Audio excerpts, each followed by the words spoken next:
when they got the ball, they just stopped. The other team was just so aggressive because all we did was like stop and pass the ball. And because of that, none of us were going towards the goal except for one guy, number 17, which I think is our star player, so it makes sense. But at the same time, like, bruh, everybody else was really dropping the ball, literally. I feel like everyone needs to at least make some progress towards the goal. Yeah, exactly. Even if we scored 2 of the shots that we made in the last 10 minutes, because our team actually started doing decent in the last 10 minutes. We got 2 shots off, but one missed and one the goalie blocked. I'm like, even if we made those, we still would have lost. Crazy. It was an annihilation.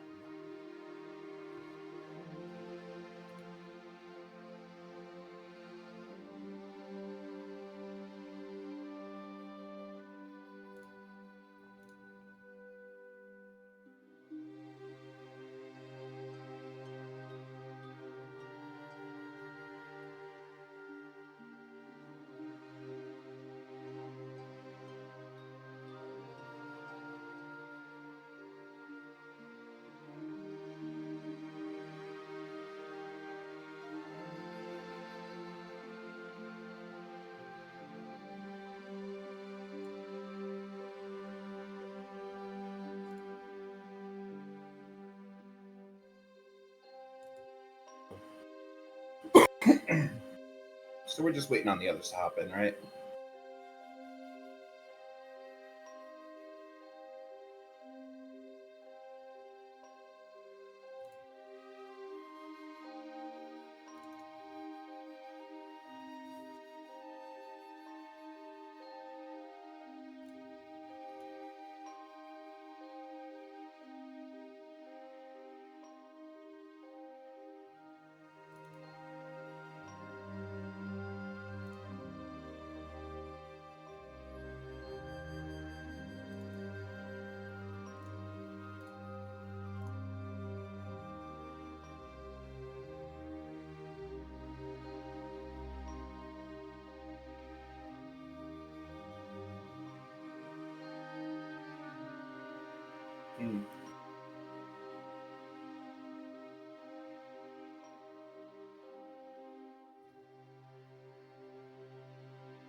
I need people to send me their character sheets so I can just make them. I mean, their little stuff so I can make characters of them.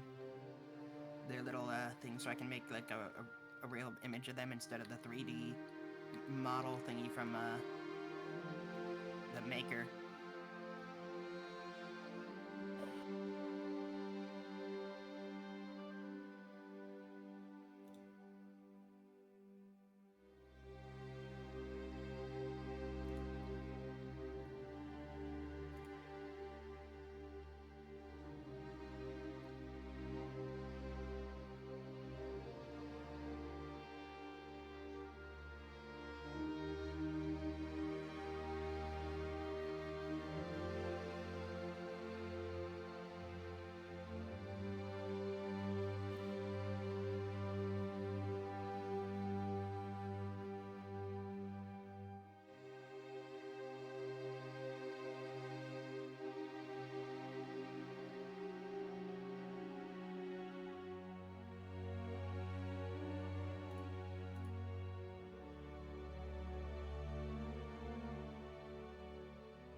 He should be popping in shortly then.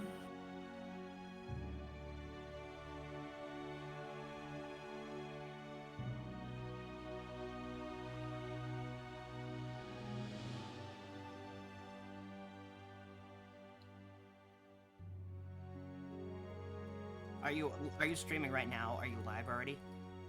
Okay. Okay, then I shall get going live if you're gonna start explaining things real quick.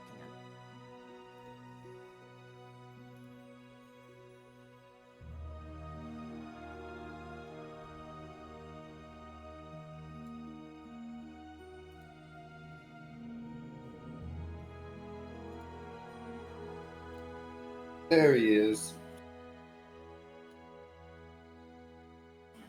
Oh.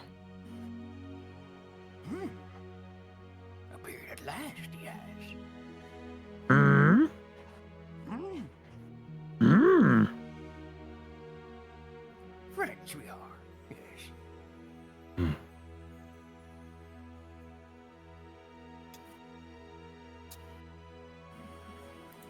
Mm. Hmm.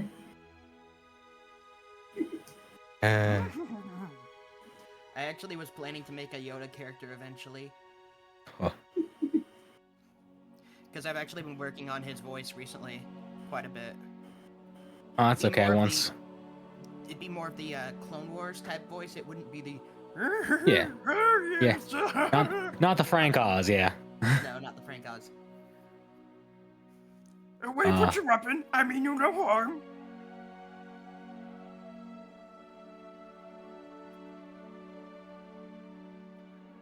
Yeah. That actually reminds me. I actually once had a tiefling cleric named Olben Keen Obi. That's funny.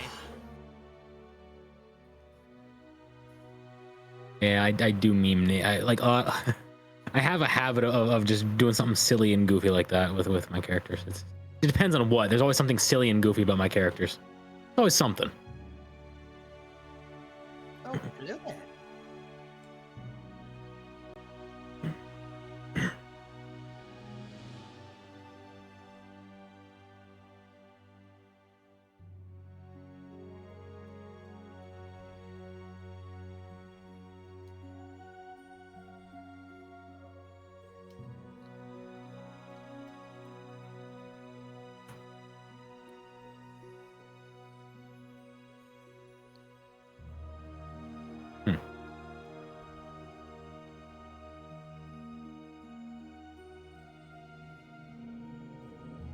Is he also from Candlekeep? Or was he stationed at Candlekeep?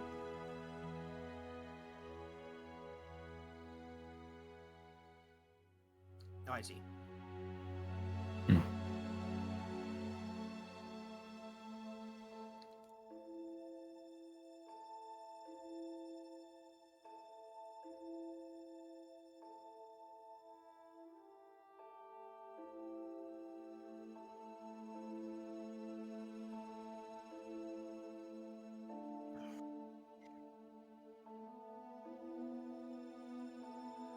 Yes.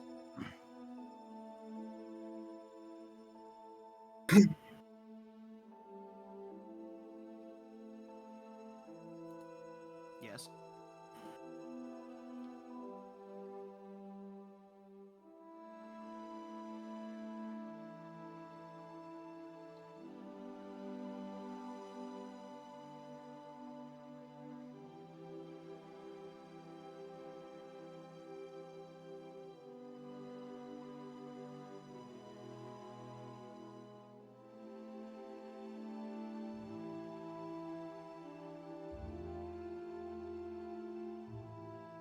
Okay, but we only have the crown. I mean, one of the shards of the crown.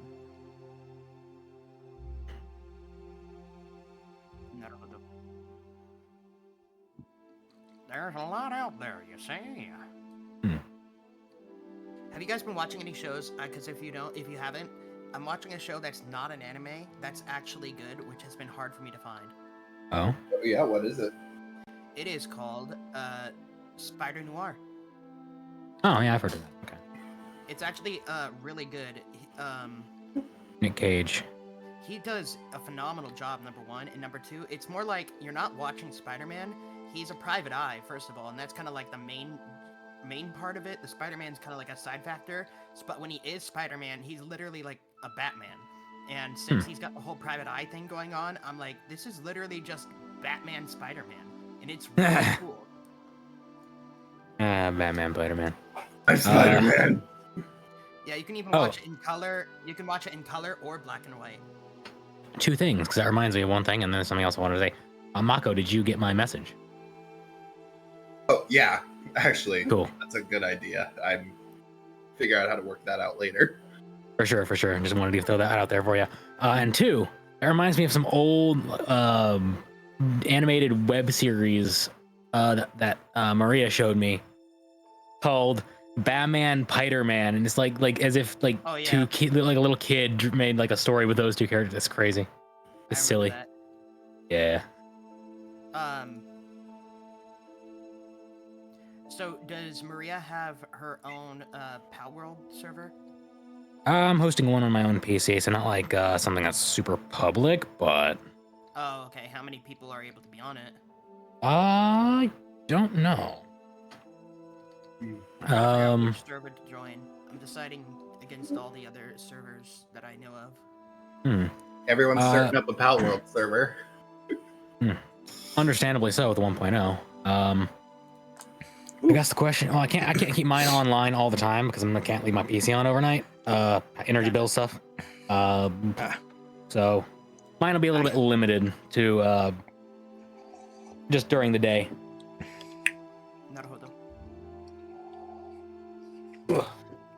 I'm not really awake at nights most of the time anymore because I have to take Keone to work every day pretty much. So I'd be waking up early. Because she still no have car. Yeah. Brother only say I can work on car when I return from vacation. So brother not still work on car. Okay. I'll have to see if Marie wants to keep this as a small series, or if to be open to letting more people in. Yeah, if not, there's always Celeste's and Leaflet's servers that I was looking at. Oh, Leaf's also doing one, is she? Yeah, so. Okay. There's always those two. Now Leaf, obviously, because she's bigger, and she only has 32 slots on it. It is for only hers is only for subscribers. So. Okay. Which makes sense. Or the people who have redeemed the Angel Sword Guild, which is like kind of like a VIP thing, I think, for her. But basically, but it's better because she writes your character into her game she's made. Yeah. I've been interested in playing her Angel Sword game at some point. Yeah. Because pretty much she says it's apparently based on like D&D 3rd edition, I believe. But basically, because she says she doesn't like how random things are in D&D, and she wants you to actually be able to do things that you want to do. So it's based off that and then changed. And there's something stupid like, so how many classes? There was like something like, oh yeah, there's like 80 or 90 classes, and I'm like, huh? Okay. Probably 3.5 because that was really before 5e. Talking about. Yeah, 3.5 I think it is what it was based off of, because she wanted it to be more of less RNG and more of do anything that you want to do. And more combat, and have a lot more options in combat. Yeah, 3.5 was really like before 5e. 3.5 was the edition that everyone's like, yeah, this is the best technical edition. 5e was definitely a little bit less technical from what I've gathered, but more simplified, more easy to play. Yeah, it's more accepting of new players. Yeah, but less complex. Which is hilarious because I thought it was super complex when I got into it. 5e. Yeah. What is this game? It's called Angel Sword. Leaflet has been making it for like 9 years. It's actually her main thing. That's her like main job. That and streaming is making her game and constantly adding to it. But yeah, if you become like an Angel Sword member, you become a canon character in the world, I believe. I think it's redeemed based on how many points you have in her server, I believe, or in her Twitch. Gotcha. I'll have to make a note of that later. I don't really keep up with Leaflet content. She's fun. She's nice. Yeah. I'd like to collab with her again, but she's always busy, and with bigger streamers. I was lucky to even collab with her once. You do be like that sometimes.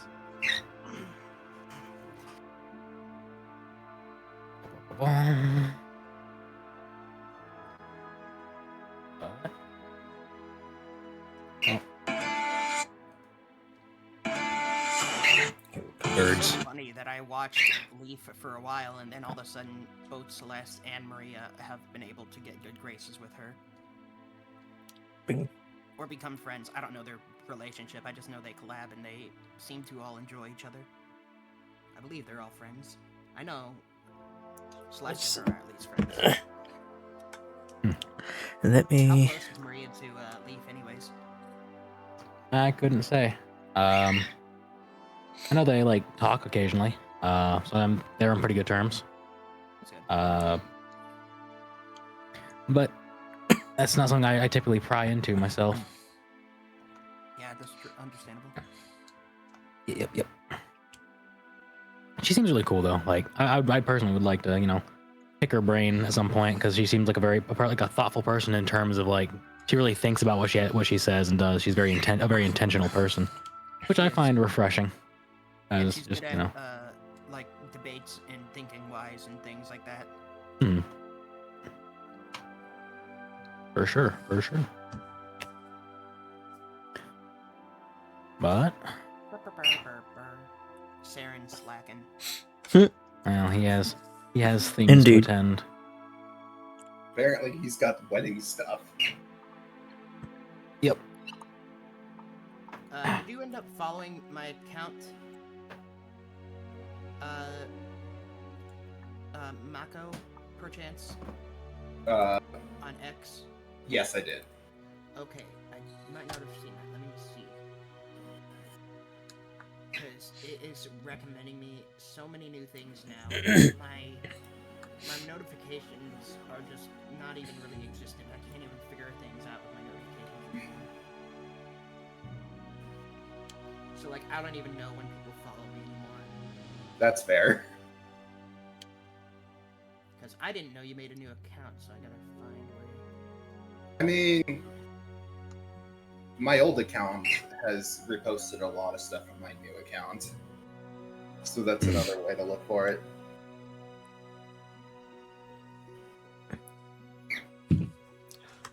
All right. Waiting to see.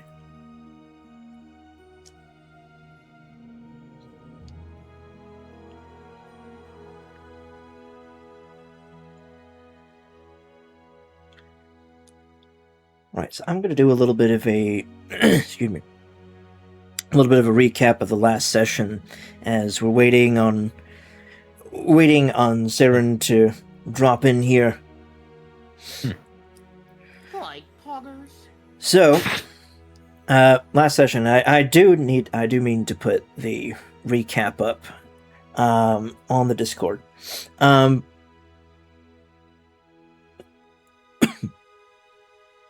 So last session, the battle for the city of Baldur's Gate ended in interesting fashion with a bargain struck with Shar, the very person who was threatening the city in the first place, as it was found out that she was simultaneously in a little bit over the table. I gained thought of some inspiration from, because I had watched some videos on KOTOR, thinking of how Basta Lashan was able to provide battle meditation or give the capability. Hello there. Hello, Princess Oceanus. Welcome to the stream. Mr. I can press welcome to the stream, but not be here. I'm just kidding. I'm just gaslighting. Anywho, sorry, I'm just used to it from work. But so Shard basically, she was empowering the warlords to continue their efforts against the gate, and it was found out that she was also the force driving the warlords behind the attack on the gate. Waiting till Tenno Live. Oh, TennoCon. All right, he's up in TennoCon up in Canada, the land of traitorous maple drinkers. And draft dodgers. But anywho, so don't worry, Canada. We love you. We love you. You have. At least some of you. Yes. There's some nice Canadians like Hoodlud and I'm having a brain fart. Nether. And Nether, actually, yes. Mm. And Ami. Yes. Mm-hmm. Wait, no, there's somebody. Catherine Aobi. That's what I was trying to think Yeah, of. that's what I was like. That's I was what like, thinking. I'm just like, it's like on the tip of my You tongue. remember Hutla, but Oh, no, I was getting close. I'm just like, wait a minute. They've been on streams together. I've seen side by side on try to do a Jimmy Neutron brain blast post work. We know a lot of people within this space. Sometimes names get jumbly. Yes, it's like, oh my gosh, it's like you ever seen those old like bingo ping pong ball, like the turntables, or what they do for the lottery when they spin like the ping pong balls around?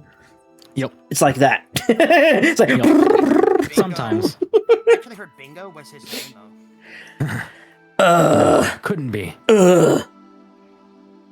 say it ain't so. That Bingo was his name. But a either or Ultimatrix, either or. So a dark deal was struck with Shar, requesting specifically for the woman that she had used as an avatar to interact with the mortal plane, as well as one of the last remaining priestesses. Yes, did somebody say Shar? Yes, I did say Shar. I did say Shar. This guy, Ultimatrix, is acting like he's acted like Mermaid Man whenever he heard about evil. Except his paladin's a paladin. Did someone say Shar? Evil! Evil. He's a proud sailor knight, so he's having a Mermaid Man moment right now. He struck a deal, believing that to be the only way out of the darkness that was swarming over the gate, that and also to try and swat away the warlords. This decision did not sit well with the entirety of the party. So the city is not half destroyed. The city was attacked. It was attacked. As for the desolation and damage, it's nowhere near the same capacity as the attack that happened thanks to the Cult of the Absolute 1 year ago. And you're talking about an Elder Brain and a whole bunch of ships firing psychic energy into the city at random and at people at random, in comparison to a whole bunch of shadows just slapping people around. So, whole bunch of shadows and people in masks slapping people around and doing some damage.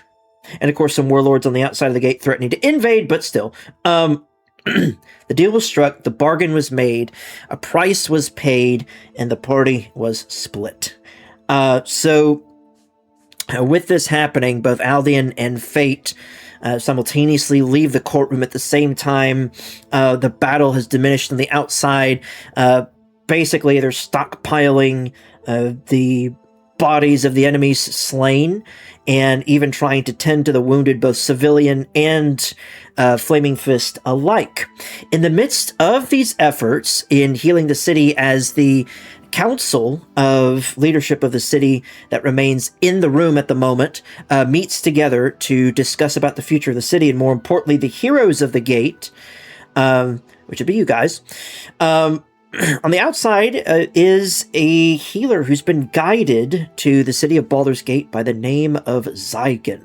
So he's been healing people in the midst of the streets as he's making his way around High Hall, helping the people around there where fighting had concentrated in vicious and ferocious number.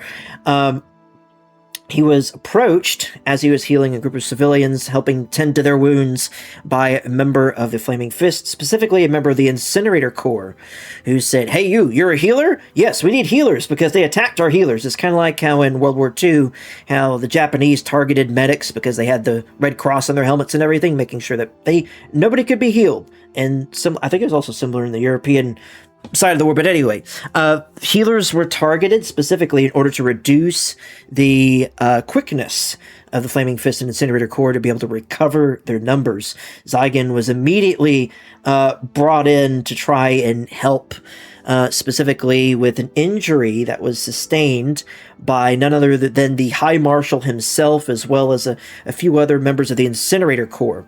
So With the healing brought to them, the High Marshal was so swayed, he's just like, hang on a second, why don't you come with me? There's more people inside that might need help. So he goes back inside the courthouse after being betrayed by a couple of members of the Flaming Fist and Incinerator Corps who had come running into the room that nobody questioned at all. He just ran in, made a statement. Everybody just trusted him, including the High Marshal, who got ambushed, but still survived because he's just that good. And literally, he's landing like 40 to 60 points per smack, and he's got multi-attack. But anywho, brings Zygen into the room where he comes in, begins working his healing capabilities on those who are injured inside, including a now downed and still unconscious fake Draven. And so it is decided in the room that a story is needed to be corroborated on, mainly because of the disappearance of the hero of the gate. The Knight Paladin who led a group of heroes, including Astarion, to save the day and save the city. So, with you guys, of course, being made new heroes of the gate because the city is in need of heroes during this dire time. Especially with some people leaving the courtroom after it was admitted that Astarion was indeed a vampire. So that could be something that spreads amongst the city at some point in time. Previously, it had just been rumors, but now it appears that some people who had escaped the chaos inside may be unleashing chaos on the outside unintentionally. So, that being said, you guys are brought back to Wormrock Fortress, where further discussion is to be held in private outside of the still burning down courtroom. The tables and everything turning to ashes at that point, and some of the things catching on fire, eventually being put out by means unseen. It's left to be said, not seen.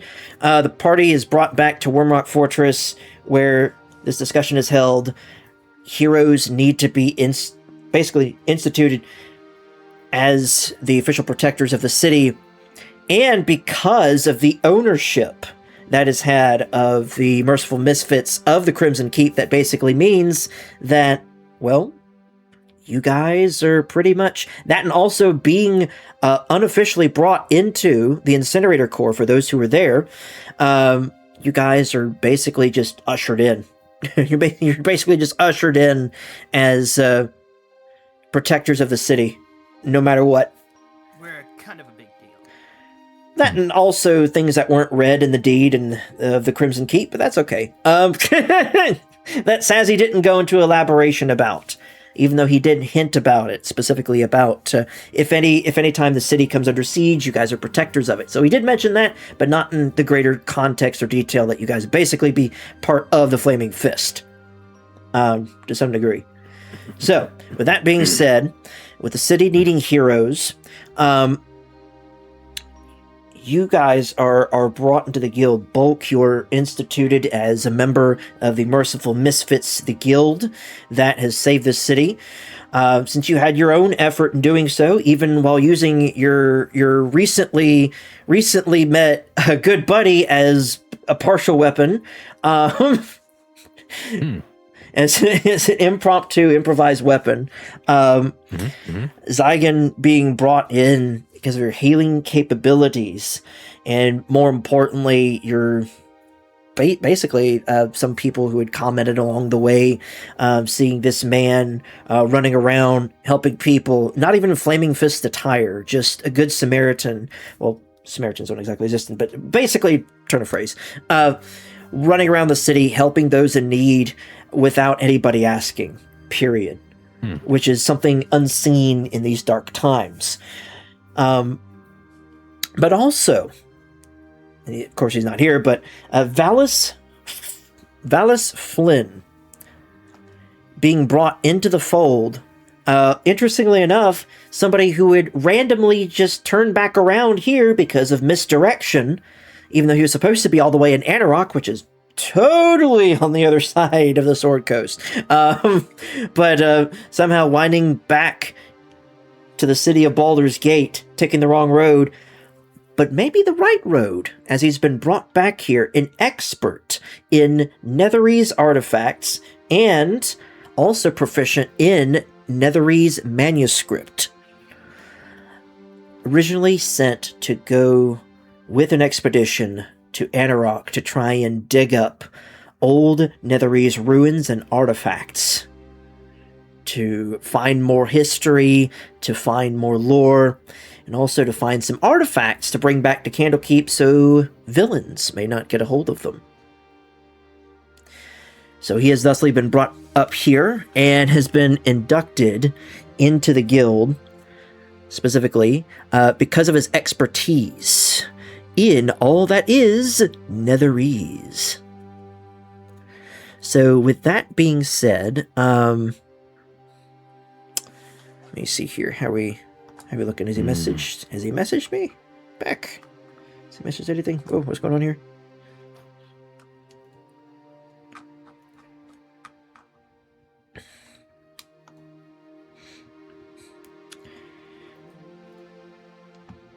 Hold on.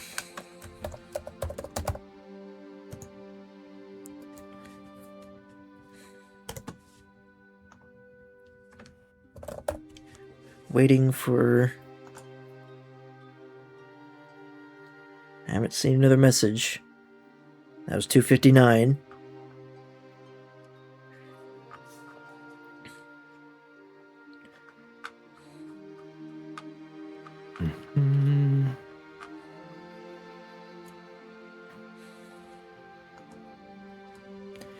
No, I'll say that we can go ahead and somewhat proceed forward for right now. I mean, this is kind of like a lull in between arcs, if you will. So this is like the beginning of a short period of downtime, as the leadership of the city. Also, I forgot to mention at the end of last session is at the very end of last session, Asterion came barging into the room, declaring that he had been hoodwinked, that he had been swindled, and he had found a culprit of a mystery that nobody really delved into since the beginning of this trial, since the beginning of this case, as to who was the mysterious woman that he met at the gala the night of the kidnapping of one Isla Durham and the murder of Callum Durham.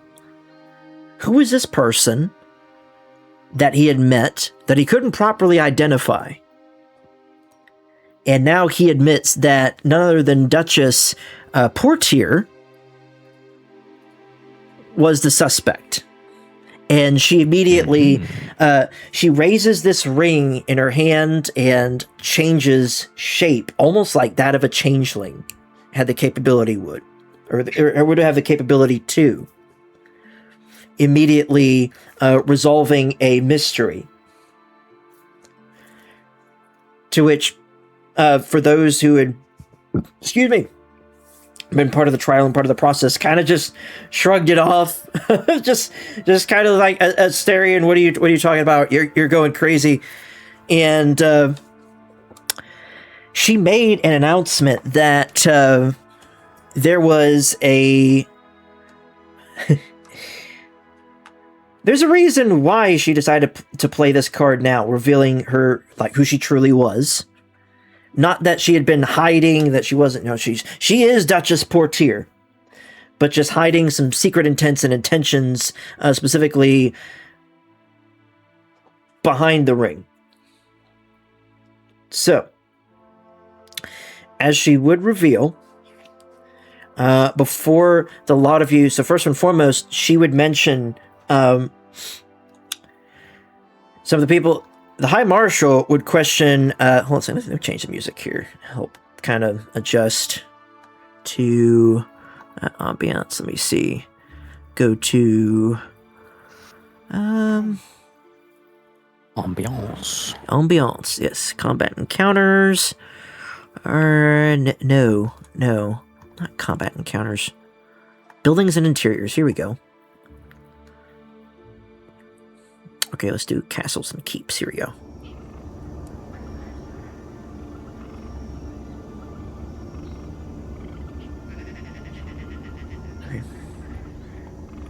Wait, why is it... That's weird. Sounds like rainforest out here. Yeah, that I just clicked on castles and keeps. I don't know why it's doing that.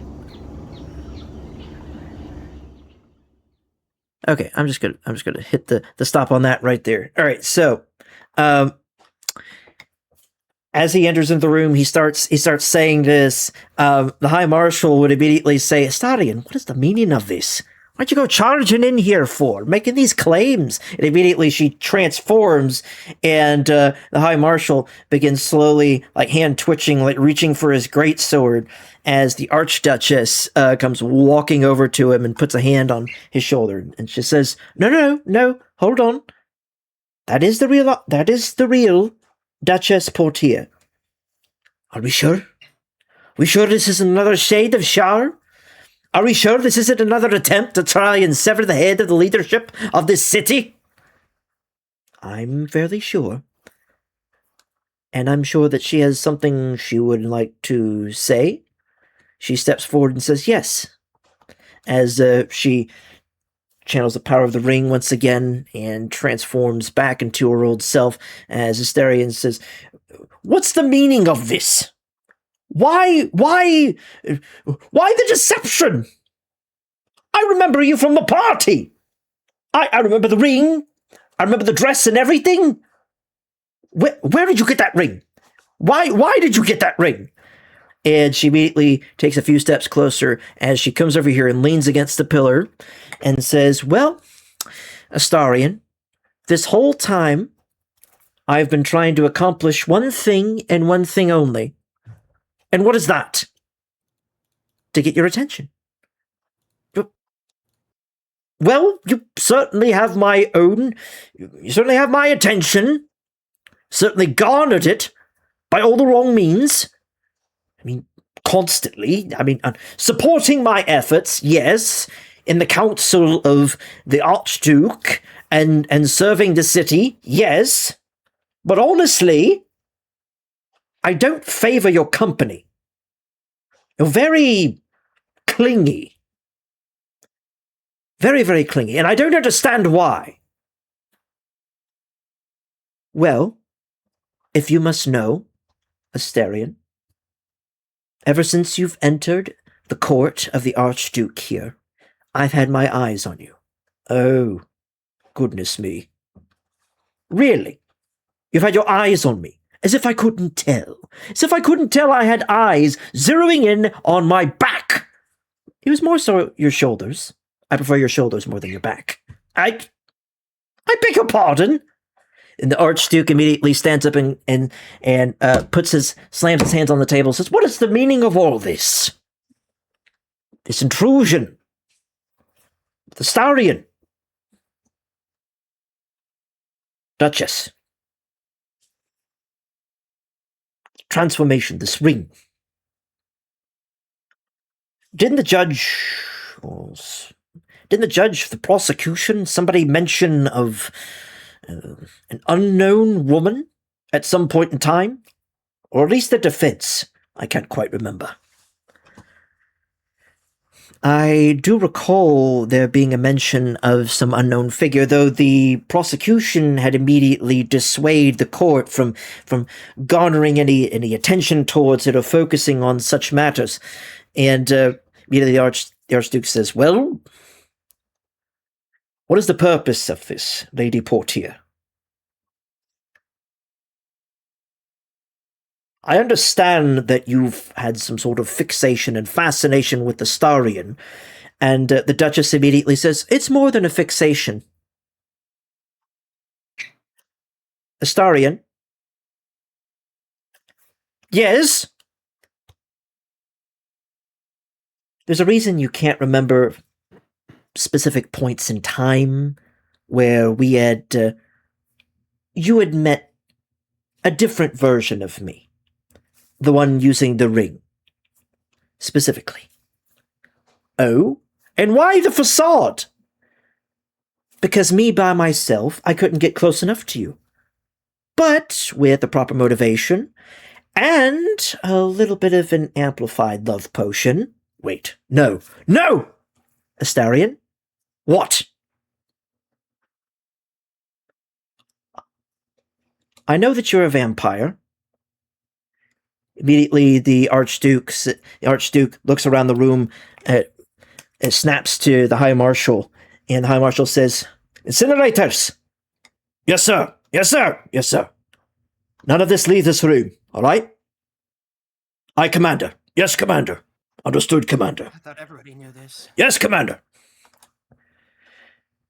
As you say that, Vals would say, "Wait, what?"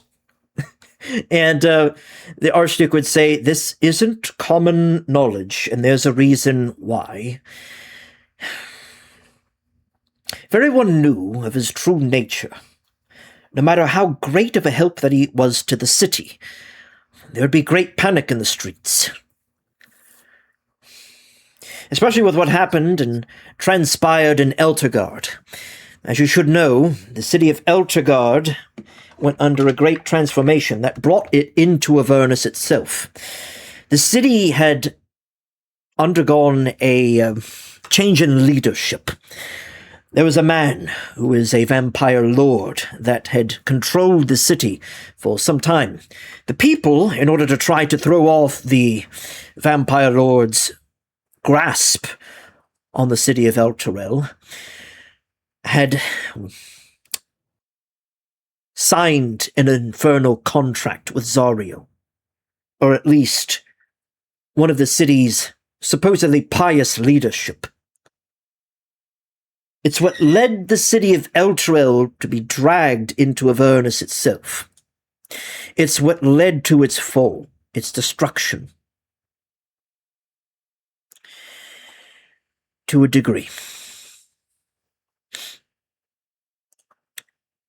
Let me see here. Let me change this. I suppose I would understand why people wouldn't want a vampire as their savior. Indeed. Hold on, let me...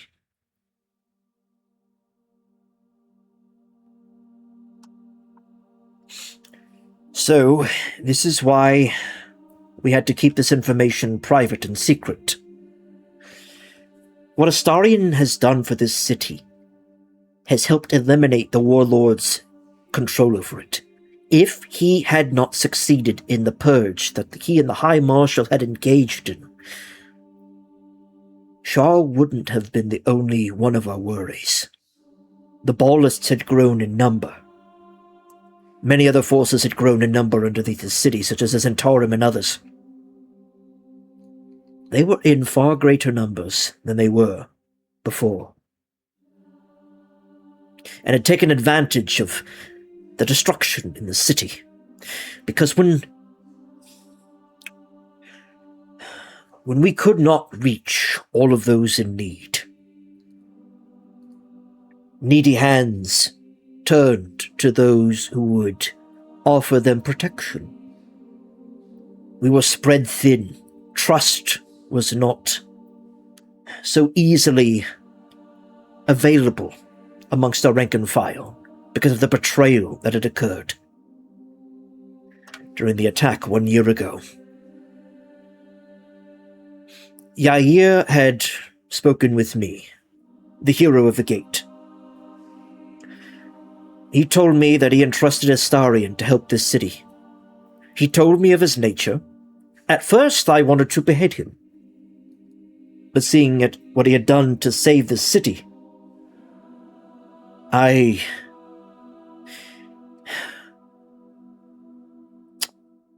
sometimes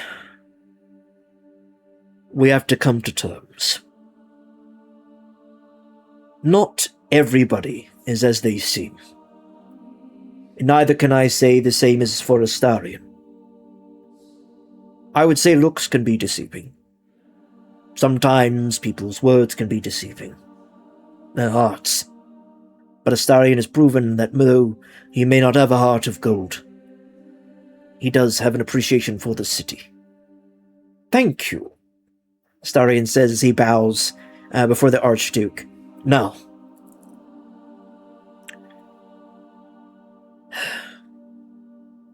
fortunately, word of his true nature may escape into the streets. So, Astarion, I don't know what to say about protection for this city and for the gate. What it may do for you. More importantly, what the people may suggest. For a trial is over, yes, but something else may brew on the horizon. You may have to leave the city. And immediately this Duchess Portier steps in and says, he won't. He won't have to. She immediately reaches around and basically just like locks her right arm with his left, Astarion's left, as she says, he's not going to leave the city. By what grounds would you say that? The High Marshal steps forward. If he's considered a high threat by the rest of the city, we're already spread thin as it is. Especially with the recent distraction. What could you possibly... Immediately she says, because... And she looks to his right. She looks to her right and says, there is a code that the nobility of this city carry. A code that the Archduke, the Archduchess should understand. This code was even inducted by Baldur himself and some of the first people that founded this city. The code of nobility is this. If a noble is found to be with child and is not to be found with husband, then they are to cling to said husband and to be wed.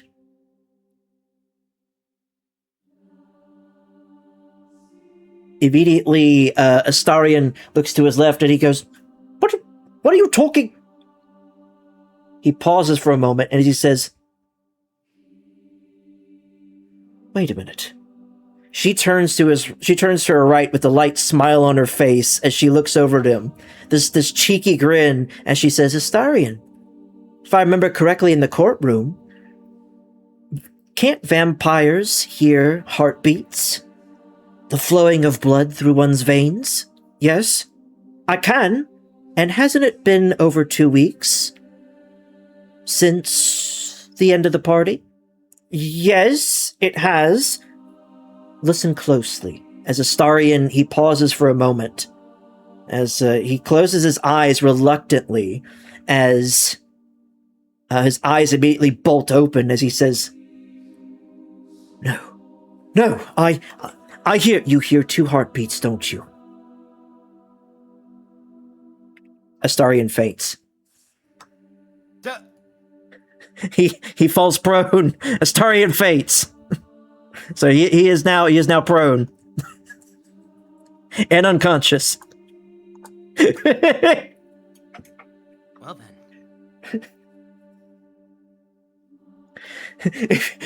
The High Marshal, he looks between the two, he says, oh, well then, Archduke, I think we're going to be overseeing the wedding very soon.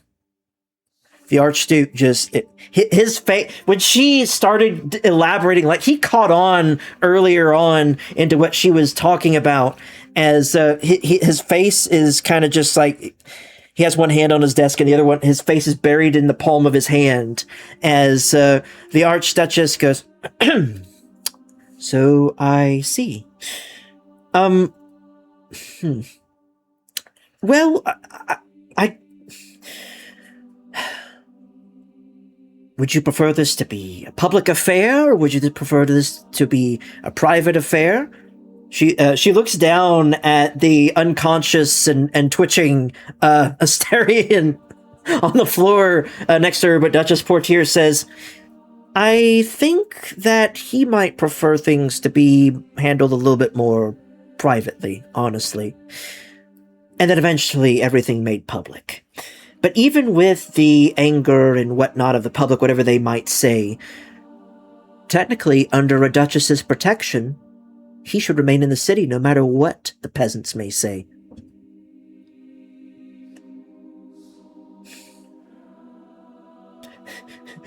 Jaheira, she's standing here across the room the whole time, just shaking her head, just muttering something in Druidic as across the room, the High Marshal, he just nods his head and goes, "Okay. Well then, I see. So,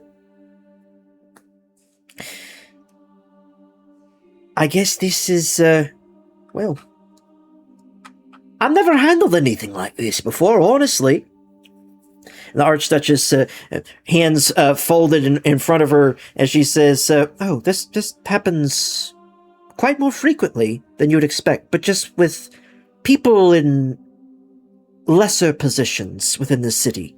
It's not to be expected of the candor of people in such positions leading the security forces of this city." As Duchess Portier says, "Listen, I will do whatever is within my power in order to secure a marriage, honestly. And you could claim my means were less than savory, but still, Starion is quite the gentleman, no matter how off-putting he may consider me to be. Because no matter what he says now, we're stuck together." That's crazy. You're trying to force the man to marry you. Does he even love you? Well, now he has a reason to. Right. Immediately, Valis steps forward and says, "Wait, is that even legal?" And the Archduchess says, "There's a lot that's happened in this city. And honestly, this might be a somewhat pleasant distraction once news does break out. But then again, we have to countermand the news of, well, Astarion's vampirism. That might not be so easily done," the Archduke says from behind the desk. "There are many ears that heard what happened, and not everyone that, those many that did escape the blades of Shar and her adamants will make this news well known, unfortunately. So we must make do with that information, if you will."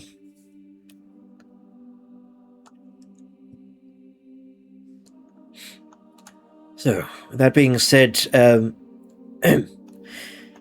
Incinerator. Actually, yes, Archduke. Please take Astarion down to the medical wing. He may need some attention, and take the Duchess with you. Yes, Archduke, as you command. As the three of these people now leave the scene here, as you are left standing before the Archduke, the Archduchess, Jaheira, and the High Marshal himself. Older then speaks up and says, "For now, heroes, I will say this.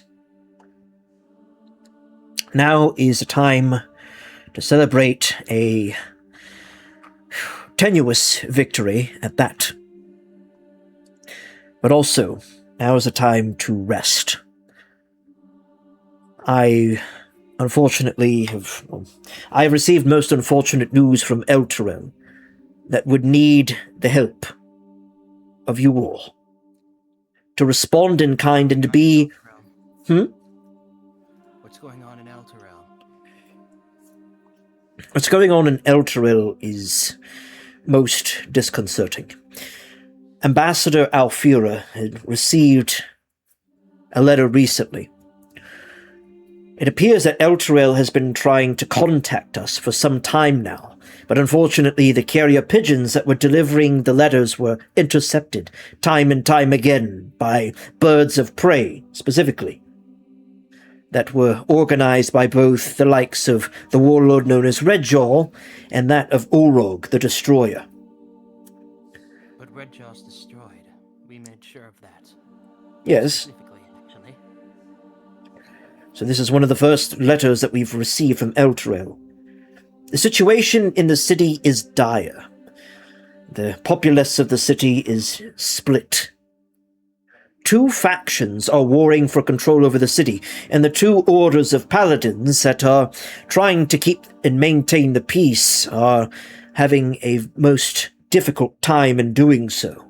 They have not yet installed leadership over the city, meaning that there is currently no sovereign over Elturgard, only military rule by these paladins.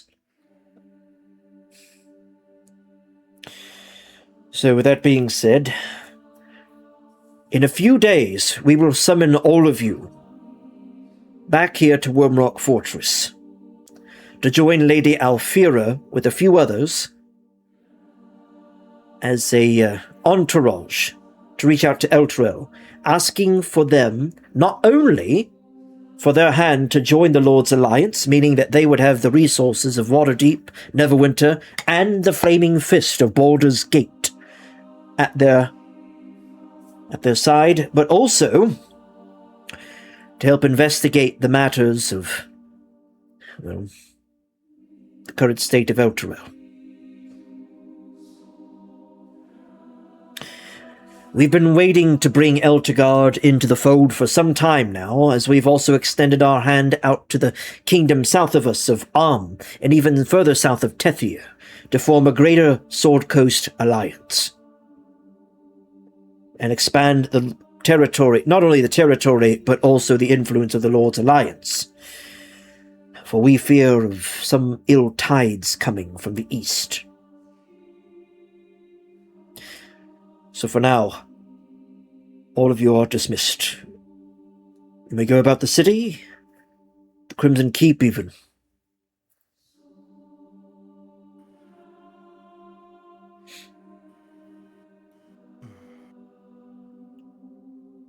Okay.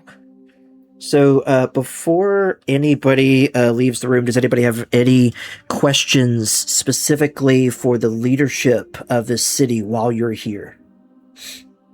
What are you exactly expecting us to do in Elturel? Are we somehow supposed to gain favor of all those citizens there, and we're just supposed to qualm in everything that's going on? The Archduchess then raises her voice and says, "Further details will be given when the time comes. We are still working together with Ambassador Alfira." I see. Yes. We just staved off an attack on the city by an evil goddess. We need time to plan.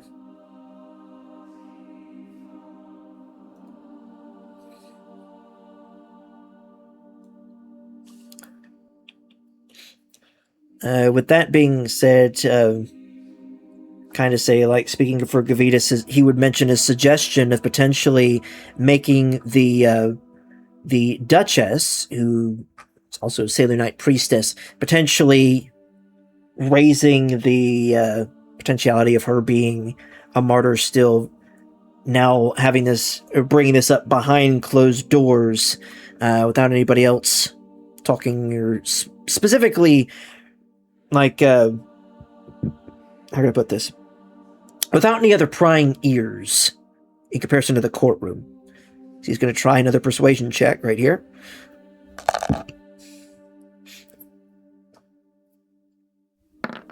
With a 14,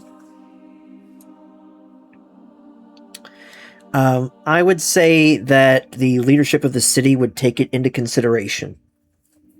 But they're still trying to decide on several matters right now after the attack on the city. But also, amidst a lot of you, Valis Flynn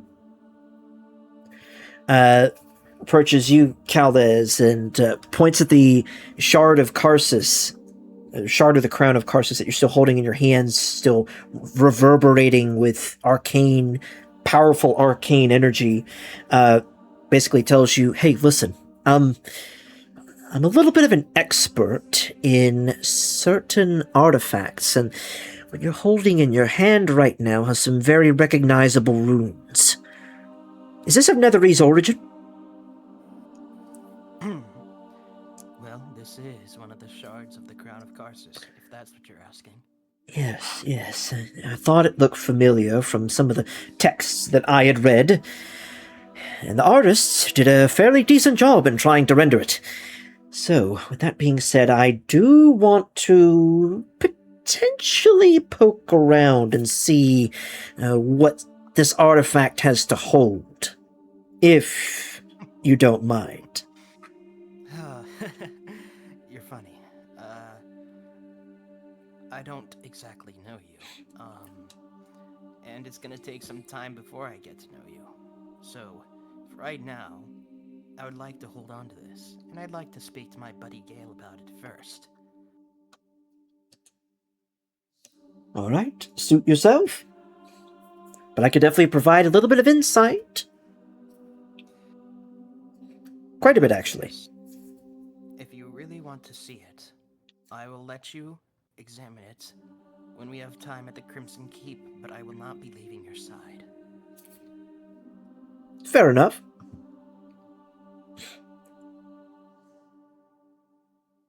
Who's talking? Valis, Flynn, and Caldas at the moment. He's doing? Yes. Okay. You said he's a half orc, yeah? No, he's a No. he's a drow. Celandrine drow. Okay, never mind then. Mhm. Okay. Actually, SL. yeah. He's a drow. Alright, so, with that being said, unless anybody else has any more questions and whatnot, you won't be, like, eschewed out or escorted out. We'll just basically just be shown out. The door, specifically, out of Wormrock Keep. As we now go to the city of Baldur's Gate Greater, as you guys are all currently congregated at Wormrock Keep currently.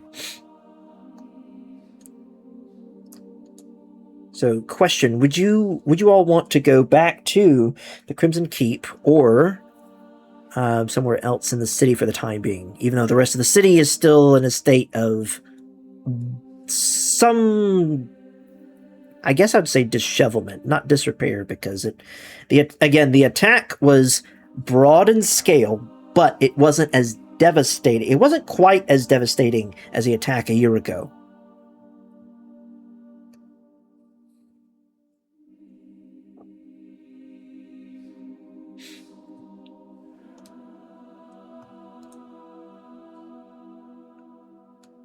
Well, I guess Caldes is fine with,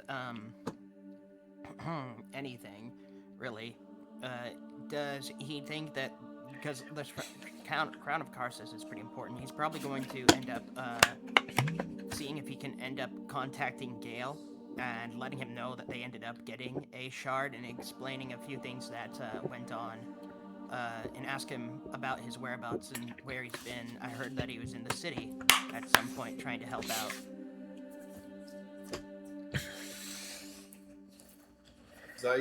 Zayin suggests that whatever we do next, we might as well spend some time getting to know each other. After all, I barely know any of you.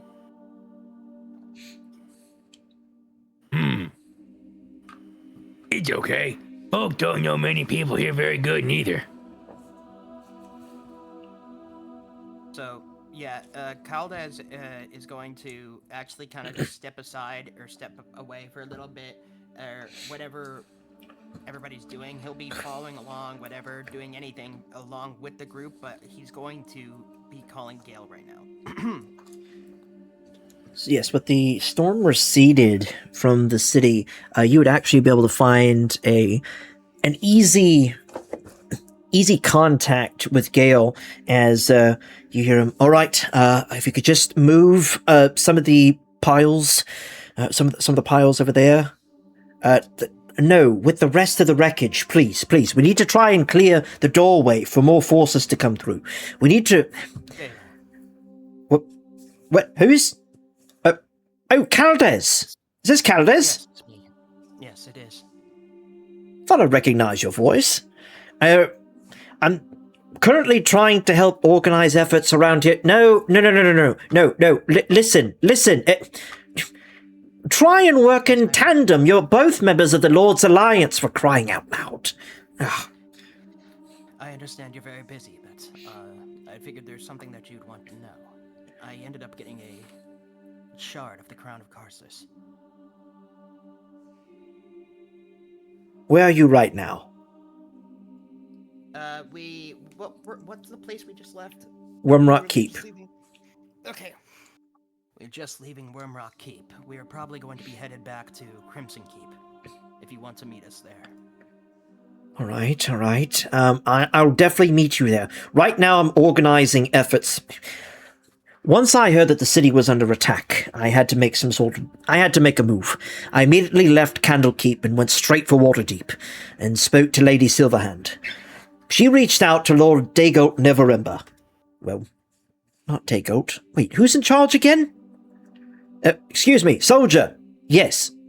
Who's the new Lord of Neverwinter? Lord Targan? Targan Never... Interesting. That's his brother, isn't it? What happened to Dagult? Oh, Dagult's in the dungeons? Oh, goodness me. Interesting. Well, that's an interesting turn of events. I guess that was probably why the city of Neverwinter was able to deploy their forces here so quickly. They sent at least 2 full battalions of soldiers armed and through the portal in order to try and help secure the city.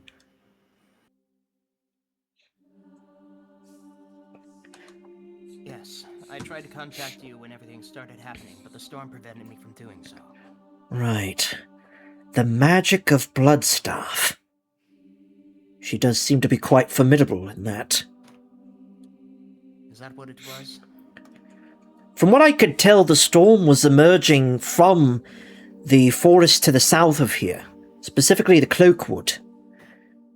It's likely where the base of operations for at least one particular warlord that we've been trying to shield... Candlekeep itself has been trying to shield itself against. Is it worth going after them? Well, potentially.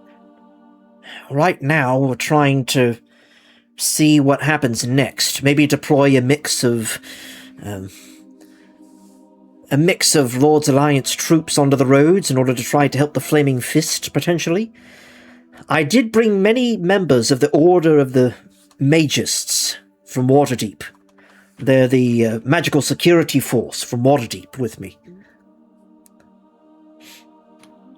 So they are trying to restore the wards of the city, and more importantly, trying to bolster them against any further intrusion by these storms of unnatural nature.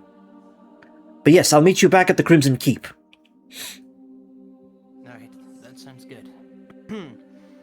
I'll be sure to let the others know. And the message stone, its glow dissipates.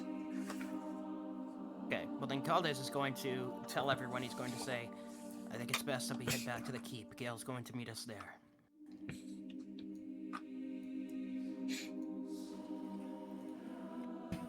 Very well. So tell me, Caldes, who is this Gale person? Caldes is just going to stare at him for a minute. He's going to say, so, where are you from? Burb. From a very far away place. I'm a wanderer. I don't keep up with current events that often. So you don't know the hero of Baldur's Gate? Can't say that I do. Actually, Zygon, give me a history check. Alright, cool. And since you did mention you don't keep up with current events, I'm going to say disadvantage for roleplay's sake. Alright. So with an 11, you would have... I would say with an 11, you would have heard of the attack on the city, but you wouldn't know the specifics of the people behind its defense and its heroic escape from destruction. All right. Yeah. At most, Saigon usually just keeps up with, oh, there's trouble going on somewhere. I'll go help out. Typically. Well, basically, he's going to say, well, he's a great hero who helped once save Baldur's Gate, and not to mention that he's a excellent mage, and I've been learning a bit or two from him.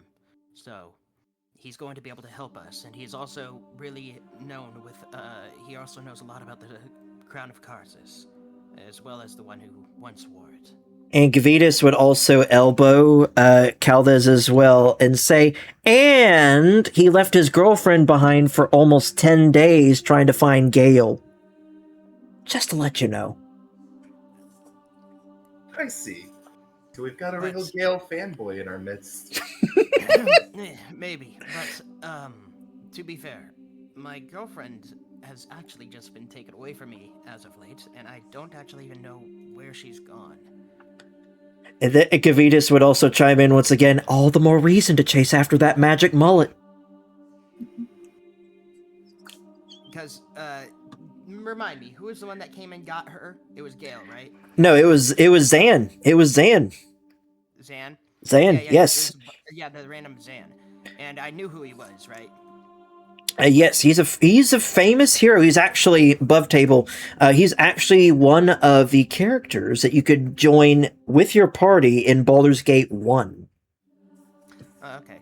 So basically, he's going to say, yeah, the hero Zan appeared out of nowhere at the Crimson Keep and just kind of took her. I don't know how to contact her, and I've been worried about her, but I don't even know where I'd begin to even find her. It's okay, little one. I'm sure we'll find her eventually.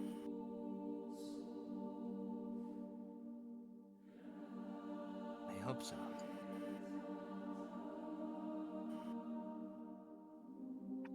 Anyways, I say that we should head off to Candlekeep. We shouldn't, we should be there for when Gale arrives, so we can learn more about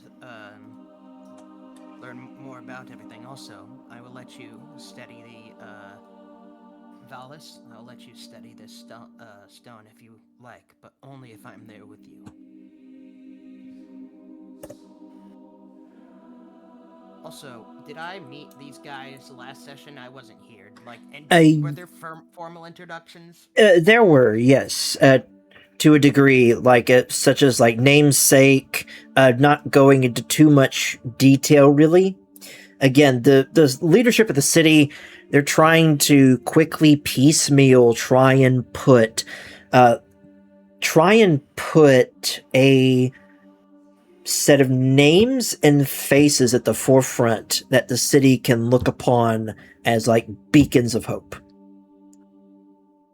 Okay.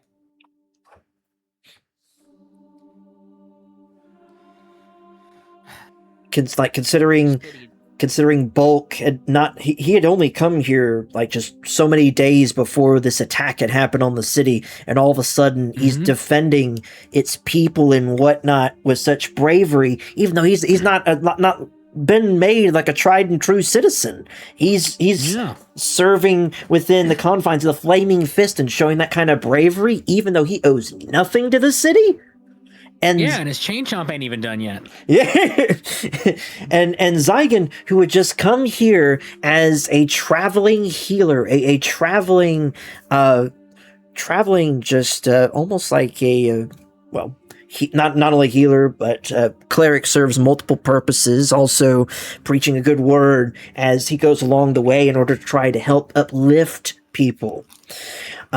Preaching the truth specifically. So you have these people that are brought into the fold who really, if you look at tales of heroes past, heroes yore, even you would think back to, of course, Zan when he made his appearance. Zan saved the city of Baldur's Gate. Even again, he wasn't a citizen. He was a citizen of Everesca. he was a citizen of your own hometown, but yet saved the city of Baldur's Gate with random people like Jaheira and all these others, and including one person that was considered to be a ball spawn. So somebody that was considered to be condemned. Spawn. Yes. No, that's the bald spawn is. No, ball spawn. Oh, okay. I thought the bald spawn would have been. No. As in one Bald! one of the dead three. For two in D&D lore. Let me plonk all of you down here. Plonk. Plonk. Plonk. Plonk. Alright. I had to plonk everybody down here. Alright. So now as you guys travel back. As she plonk, plonk, plonk, plonk, as you all make your way back. Making my way downtown, walking fast. Faces. Wait, what? Making my way downtown, walking fast, faces fast, I'm homebound. Why? Oh, You know what's even better with that? Volk has that city secret, so he passes through city areas extra fast. Yeah, oh my gosh, wait. So it's just like, hey, I know a shortcut. I know how this flow of cities works. I grew up in one of your theaters. I know how it all works. Let me show you how it's done. Start singing. Making my way downtown, walking fast. Just starts. All of a sudden, suddenly you hear a piano just out of nowhere, and Bulk is just moving his hands across a phantom piano as you're just making your way quickly. Like, wait. As it turns out, Double time. As it turns out, Bulk is a secret bard. It's like, Bulk could have been a great bard if only he knew. Maybe one day we'll see the Bulk. Maybe one day we'll see Bulk multi-class into bard. No, just this one little thing. This one little thing is like, you could have been a great bard. But I don't know. It doesn't sound like it suits Bulk too good. Meanwhile, hold on a second. Let me let me go back to my bucket of good guys, or my keep of good guys. Here we go. Let me just plonk him right there. There we go. Okay, cool. So I've teleported everybody in. So for Valis, Bulk, and Zygon, this is your first ever trip to. Let me change the music real quick before anybody does anything. Nope. Okay, hold on. Stop. Okay, let's. No. Okay, there you go. Okay. Exploration. There we go. You guys have arrived at this. It's interesting. They mentioned about this place called the Crimson Keep, and it kind of keeps its name true to its look and aesthetic and everything. As you see these red banners flapping in the wind in front of it, just like off of the towers and off of the general structure of the Crimson Keep. Now, as you walk up to the door, you see this. It's not massive. It's not a massive like castle. It's more or less a fortress type situation. So it's almost like a garrison existed here at one point in time. So it's not a true castle, but it is a keep. Different. The wording changes it. So, as you approach this keep right here, you would see this horse just poking its head out from the stables. A couple of the incinerators are still manning the towers on each side of the Crimson Keep here. Some of them are manning ballistae, specifically, that are pointed out from and away from the city. As you guys approach the door right here, you happen to hear some conversation happening from the other side of the door that says, Now, I know that I'm not an official, I'm not a member of this guild, but at the same time, I've been here before. I know that you've been here before, but you can't confuse me with your magic mullet. I didn't trust you for a second, mister. I'm just going to teleport inside this castle. Caldes is going to walk in and he's going to say like, now, yes, Gale is okay. He's fine. Welcome, Gale. He's allowed to be into this castle whenever he likes. As Valis crosses the threshold, immediately Derringer snaps his fingers and teleports over to him, picks him up by the collar and slams him against the stone wall as he goes, "There's an intruder! There's an intruder that followed behind you!" Immediately, Gavidius is like, whoa, hang on. hang on. Don't kill one of the new guys yet, okay? One of the new guys? What are you talking about? Wait. They're all new.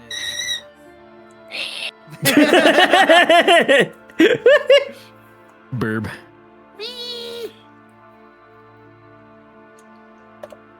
His timing was quite comedic this time.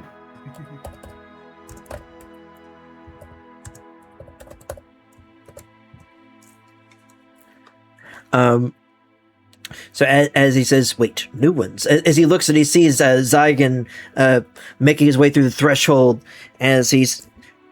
What are you talking about? He sets Valis down.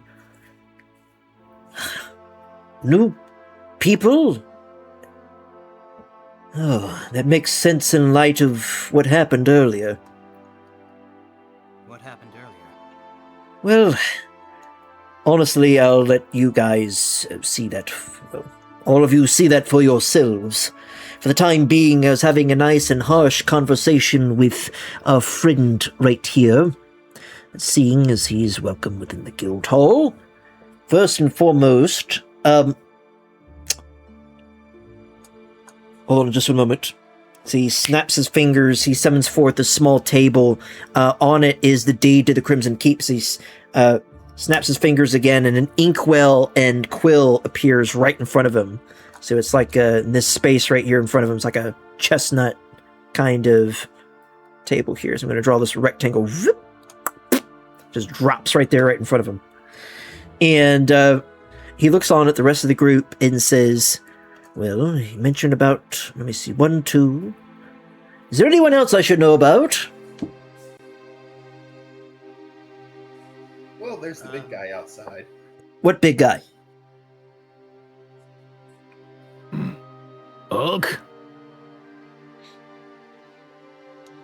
Bulk, come on inside. Okay. Hello. My name Bulk. I like to lift heavy things and fight. What I do. What Bulk does. Interesting. You're my friend now. I'm your friend. Well, I'll be more considered of an ally once certain requirements have been met. Specifically. Also, Bulk, I wanted to let you know that this guy right here, he really enjoys wrestling. Ooh. I Go wrestle later. I do some close quarters combat, yes. We'll have to see who is stronger.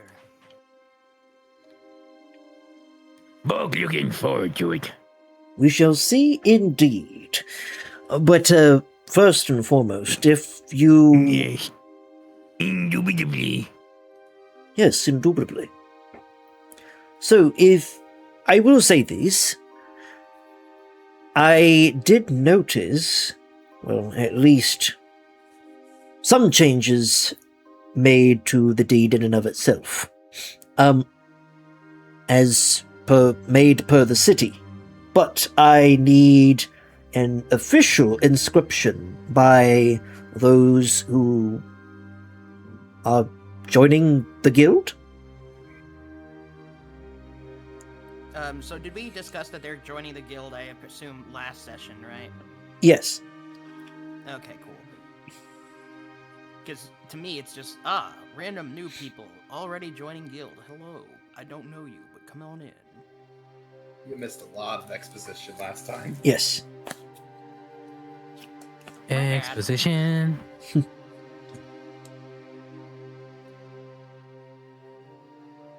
So as he sets his table before him, he says, "So before you can officially join the guild, I'll need you to sign the roster that is tied to the deed of this keep. That way I will officially recognize you as members, specifically of this guild." I don't know. Bulk, are you able to write? Uh-huh. Well, great. All right then.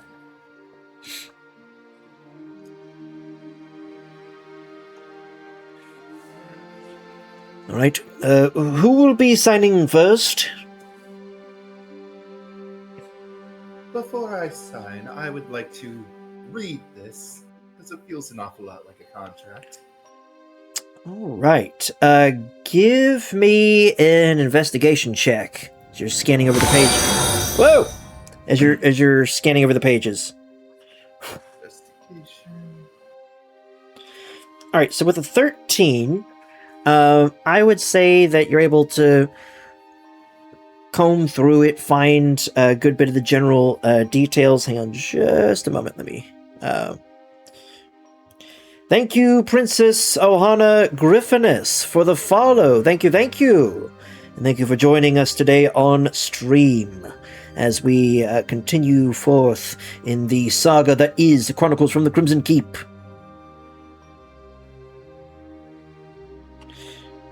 But on a 13, I would say you'd be able to find some of the more general details about the confines of the Crimson Keep, specifically that in times or need of defense of the city, that the tenants or the owners of this keep shall be called up in defense of the city, and are also to be, ushered into the forces of, the forces of the Flaming Fist. Also on that 13, you would be able to see that the title of this deed goes back about so many years into the past. More so specifically about 100 and a little over 180 years. So this keep has been around for almost 200 years. And is meant to be a bulwark between the city and the plains north of it through these woods. Other than that, you'd find at the end of the deed the list of names, specifically listing the members of the guild past. And the names listed are as follows. You would find Derringer. So Derringer... Sazzy, hang on. Sazzy, Daub. You would find, let's see, Gareth, and Garrick, as well as Kaaja.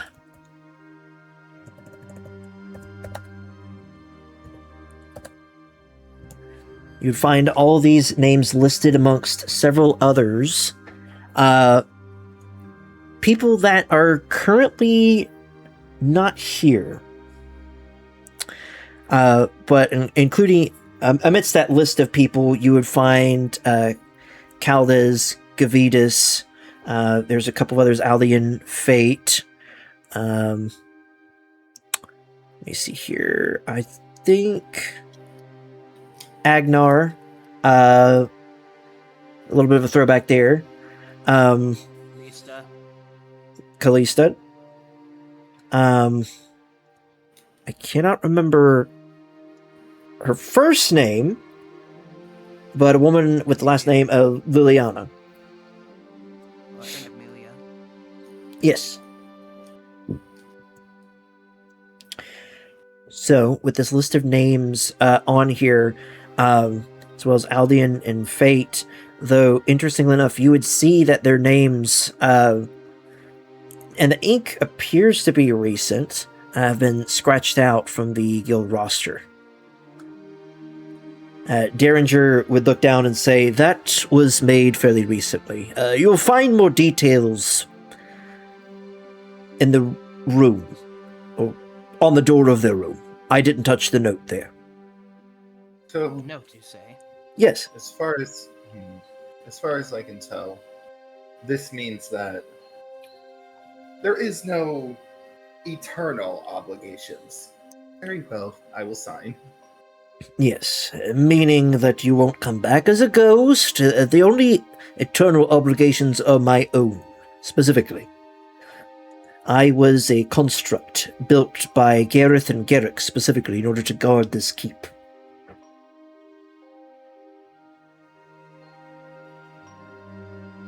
Very well, I see no issues with signing this.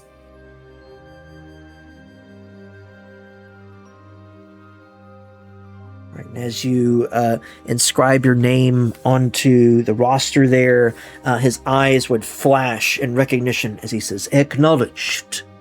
Welcome, Zygon, to the Crimson Keep."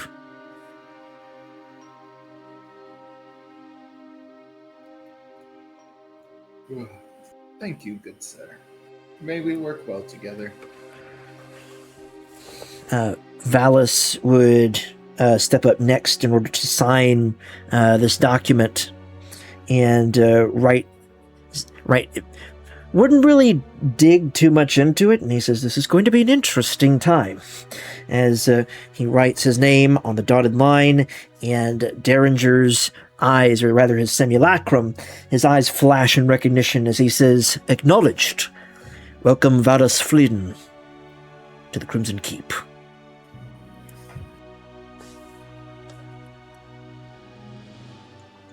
Well, then I suppose you guys are both officially members, so congratulations and welcome. And Bulk, is it?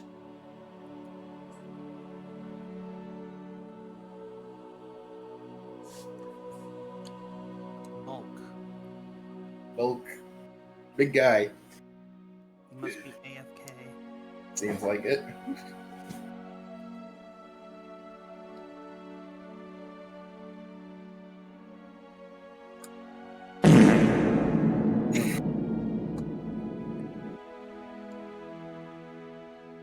Bulky. Well, he switched over to his phone, so I assume something bad happened with Discord.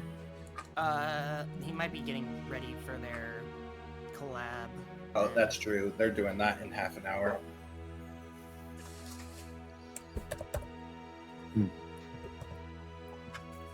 Oh, he making noise. Yes. I'm sorry, I had to switch over to my phone.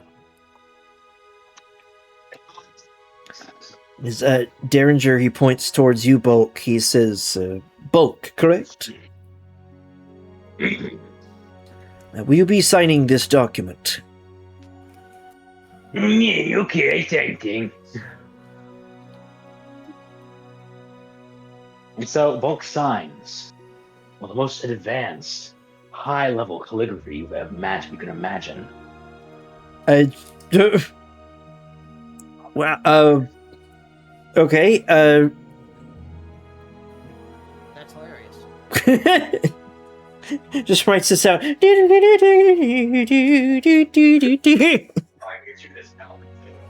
You know what? Bulk really missed out on his true calling to become a bard. In my conversation, but I'll let you be the judge. Let me see what would be a good idea in order to, because there's not really a trying to think of what category it might fall under just to I don't think it'd fall under that. I would say goodness. I feel like it'd be like a dexterity thing. It would be dexterity related, but there's with some of the different To be fair, honestly, I'd probably fall under a sleight of hand. Skill check. That'll work. I can do that. Yes, give me sleight of hand. Let me. Okay. Sorry, I'm in popular demand right now. Where? You're in popular demand, and I demand you pay attention and make notes. He's the most popular bear in the world.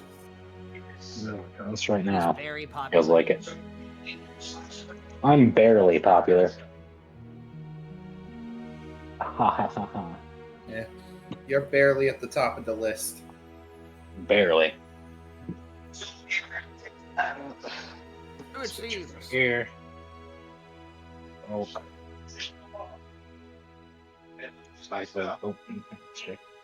Yeah.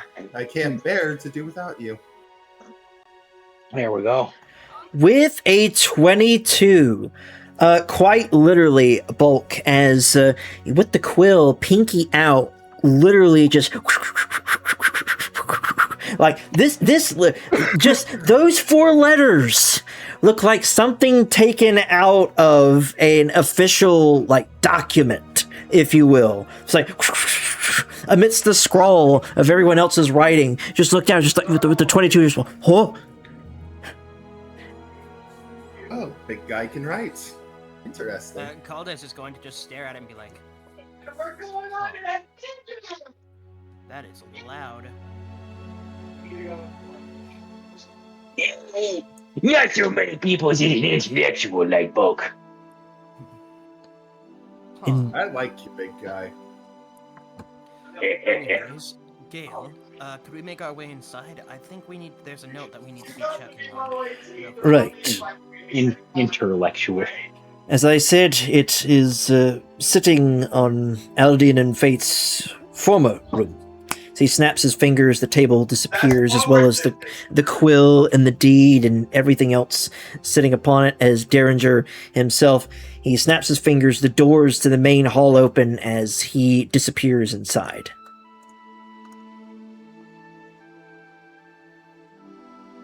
Which one was their room? This suite with the twin bed, or sorry, the king size bed, just about. The back right corner. I guess he's gonna ask Saren to follow. Okay, cool. So he's going to come in here, and then he's going to find the note, and he's going to open said note, and then you're never gonna guess what he's gonna do next. He's gonna eat the note. Oh my gosh, how'd you know? No, He's gonna conjure flame. I'm just kidding. No. To read it. But anywho, as you look over the note, specifically, for one thing, as you walk inside the Crimson Keep, give me a perception check. This is going to be for Caldas, for Gavitas, specifically. Oh, okay. Perception. Correct. So that is Gavitas' role. So you and Gavitas would notice alike as you walk inside. You don't hear the voice of little Ted. He didn't even greet you at the door. That's interesting. The little boy that had been adopted into the guild hall by a lot of you at behest, mainly at the behest of Aldian and Fate. So as you read this note, let me summarize a few things. Number one, they were severely disappointed in the decision that was made in order to, as they put quotation marks around it, save the city. Believing that there might have been another option, a better way, that what was done was completely irreparable. And more importantly, that they didn't feel that they could remain in this guild if they would be making these kinds of decisions, specifically. And more so in trying to, in one way, aid a being with dark intents that tried to ravage the city. Thusly, it's being written from two different perspectives here. Aldian says his piece, specifically, as you could tell, like a little bit more gusto behind the phrasing. Fate would add her piece subtly inside. She did mention that Aldian did scratch their names from the guild book in frustration, specifically asking Derringer to bring it forth, even though she had advised against it. There was a little bit of back and forth, but mostly, number one, they have left the guild and want nothing more to do with the guild after the dark decision that was made. Number two, they basically took little Ted with them downtown, met with Malexander, and were able to officially transfer basically guardianship of little Ted over to them, so they would be taking care of him. In other words, he'd be their adopted son. Since they also said that they wouldn't entrust little Ted into your care, into any of your care, specifically. It's basically a scathing letter from two different perspectives. For one thing, scathing, basically lambasting the decision that was made to, as I mentioned, the decision that was made to save the city and the way that it had gone about, and also some qualms as well pointed towards Gavidus's way, specifically towards his own reaction. Aldian said that it was unbecoming of a knight paladin of an order of people bent on preventing injury and loss. And says that Gavidus, if not anything else, has more than likely, by both of their definitions, should serve as potentially breaking his oath. But we'll see if that holds true over time. Now, that is basically like the gist of the letter in and of itself, with the ending leading towards, we hope that things do indeed change, and that in the end, if they truly do believe, you guys truly do believe that it was worth it, that hopefully it does yield good fruits for the city. If not, then you get what you paid for. They both have left in order to try and find out why there are bounties on their heads, specifically going back to their home kingdom after being away for so long. I see. So the room is now relinquished to anybody who would be willing or wanting to take up that space. Okay. Well, Caldas is gonna be like,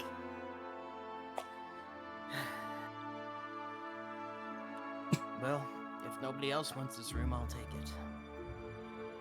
Those two are just off discussing claiming the room while the three of us are in the main hall. But he's going to say, Gavidus, how are you feeling? I know you and Uldian were closer. Unfortunately, I don't know if he ever seemed to like me. He would always try to hit me. That being said, you would too. Actually, everybody started trying to hit me. Gavidus would read the contents of the letter, and he would actually go back to... he would leave the room without a word and go back to his own quarters. I see. Caldas is going to say as he walks away without saying anything. And also, I'd like you to make an insight check, and whenever we can get Saren at some point, for him to give the results of that. Okay, insight. Correct. As well?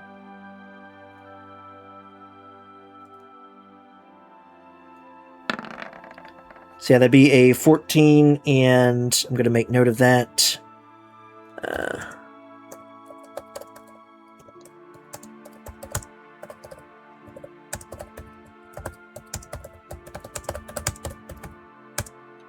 Let's see, where's an arrow? There we go. Boop.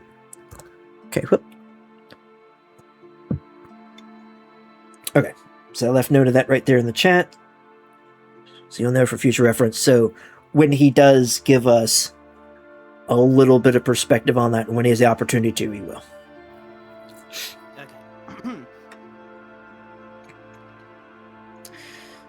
But as they've gone off to other parts of the keep, you guys are left to your own devices to explore this place for yourself. As you enter inside, you notice this vast main hall, this long table fit for many guests, and obviously pointing to the fact that it was at one point in time a garrison by how many just seats are present here at this table. It's not a super fancy table, and actually it appears to be like a series of tables conjoined together by some odd carpenter's means.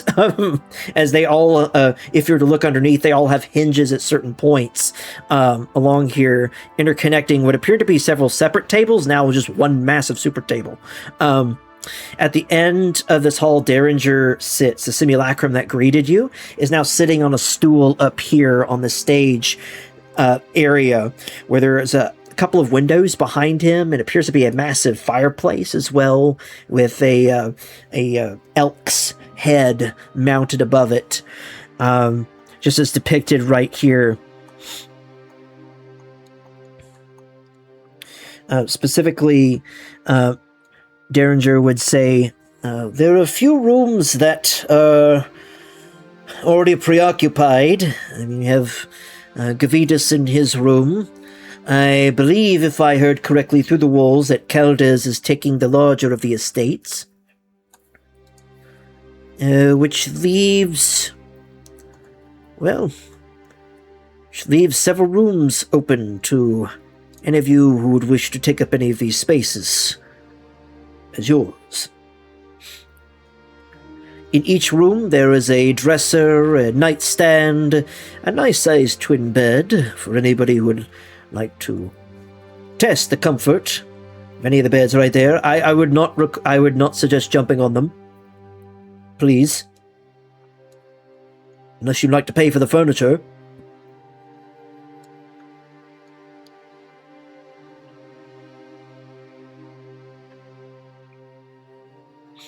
Furniture.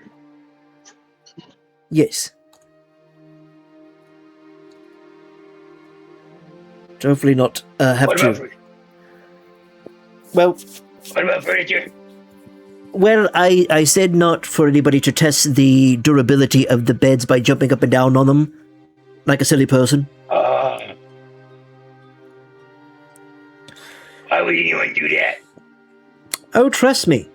Some people tried that before. It's just like, oh, let's see how durable this thing is. Jumping up and down in full plate gear and snapping it in half. Yes, that happened before.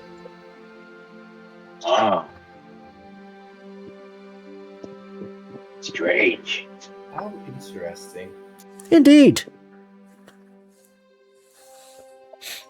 But I would be willing to give you all the tour of the keep, if you would have me. Well, that's good, sir. All right, so, first and foremost, this is the main hall where everyone gathers for meals, for planning, well, sometimes for planning, maybe more impromptu planning, more than anything else.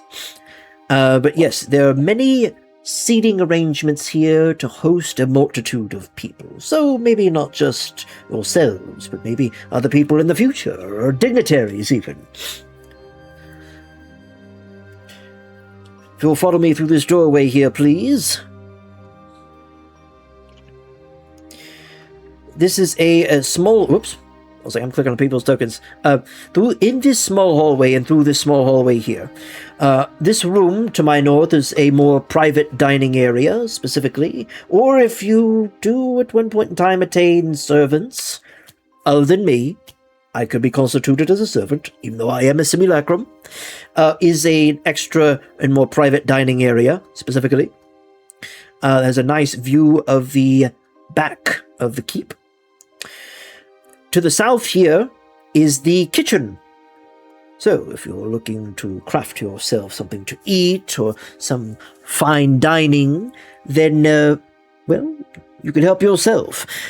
There's also the storage cupboard right behind that, where all the dry goods and even some other goods kept in barrels and aged over time are kept inside there, including some cheeses and beverages and whatnot. That's all in there. To my south here is extra sleeping space. So, if need, or if there is need to shelter anyone, specifically, just as I believe in the attorney and some of his friends were sheltered here, you can find rest and respite here within the confines of the keep. There's multiple beds, suitable for at least 7 more people. Hello, I'm Grandma. I said my song. If you are to follow me this way here, we actually no. Let's not step outside just yet.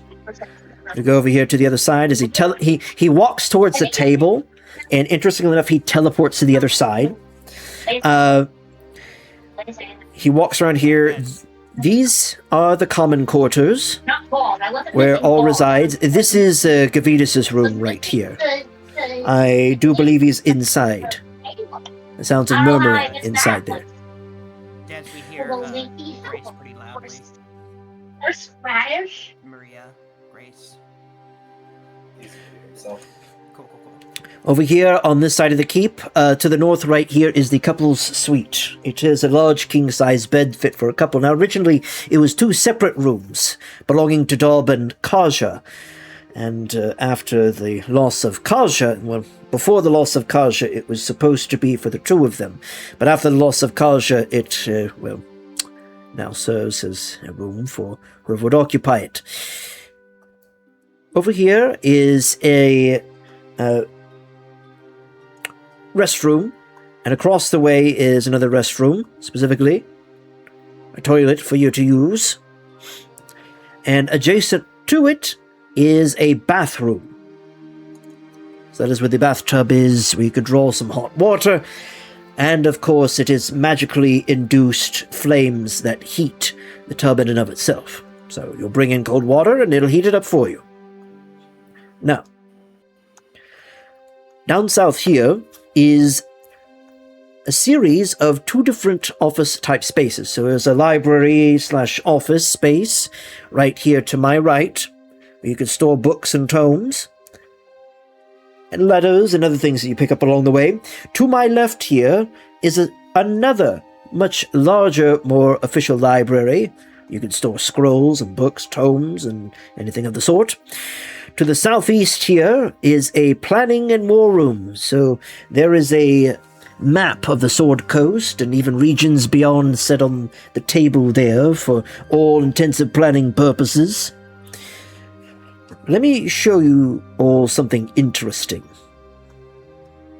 So, in here, there is a lever along the wall. If you're to slide your hand behind this bookcase, as he reaches behind it and pulls a lever, this bookcase slides away in order to reveal this room hidden behind it or adjacent behind it. You see a rune on the door that is lit up, but as the bookcase moves to the side, the runes dissipate.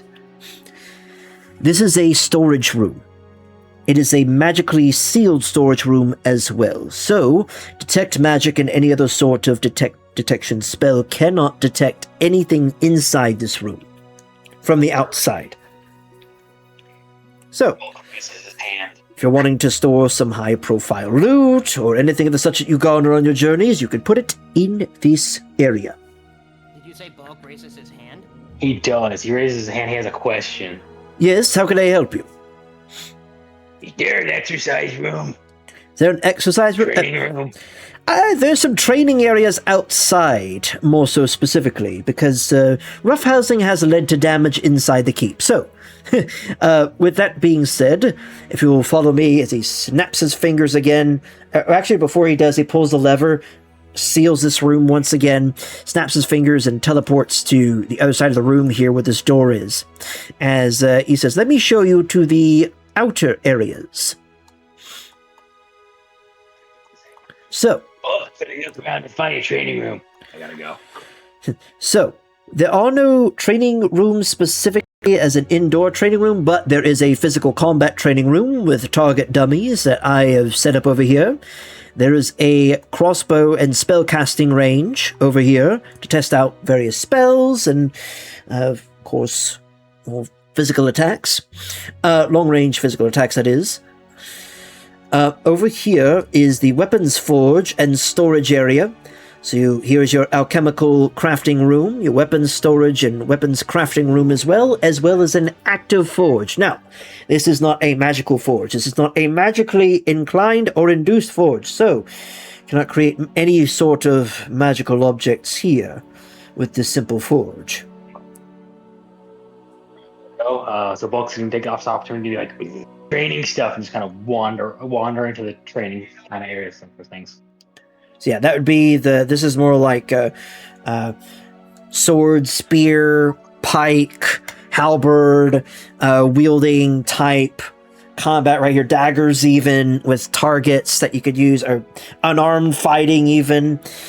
Targets right here with a couple of mundane blades that were previously held by the targets in hand in order to simulate actual like combatants, but unfortunately they've fallen off of they've fallen off the targets as they've been tested out.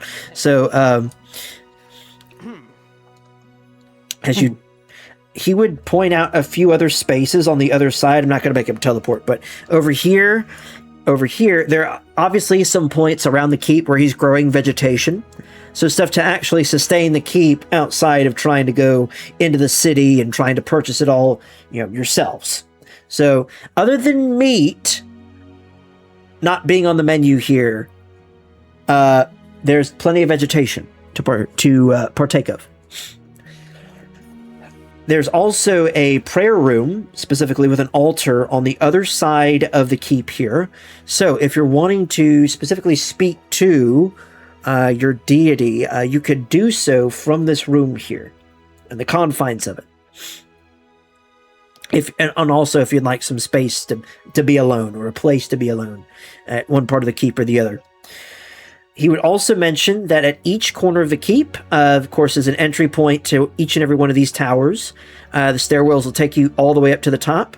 And not only that, but at each tower of the keep, he could summon at least one balliste at a time.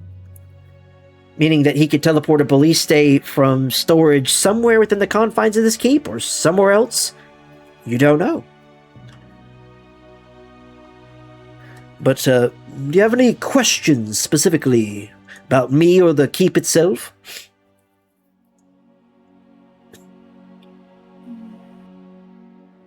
I don't think so. But anyone can use any of the facilities at any time, right? Correct. Very well. Then I would like to make a meal for everyone to celebrate our newfound companionship. As Saigon then goes off to the kitchen. If you'd like any help, let me know. I'm not too bad of a chef.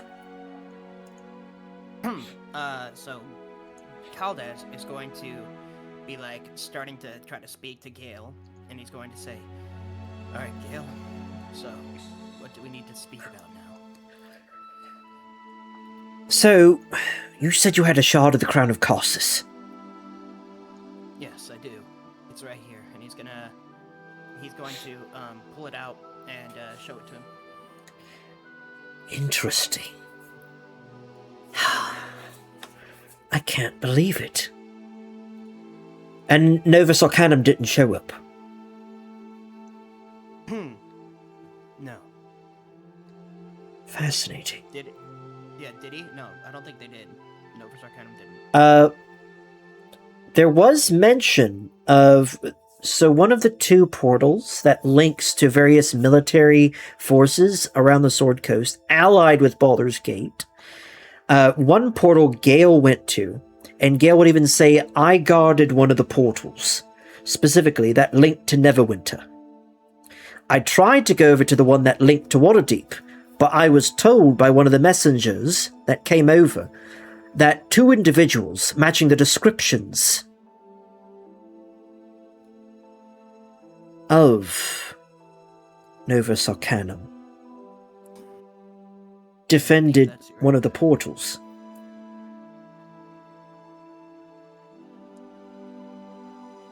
didn't seem that they were here specifically. Interesting.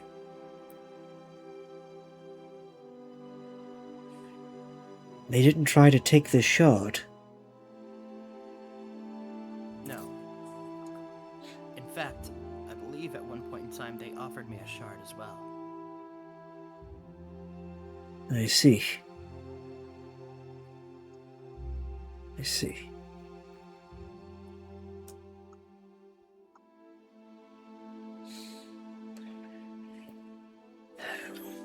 What do you think of all of this?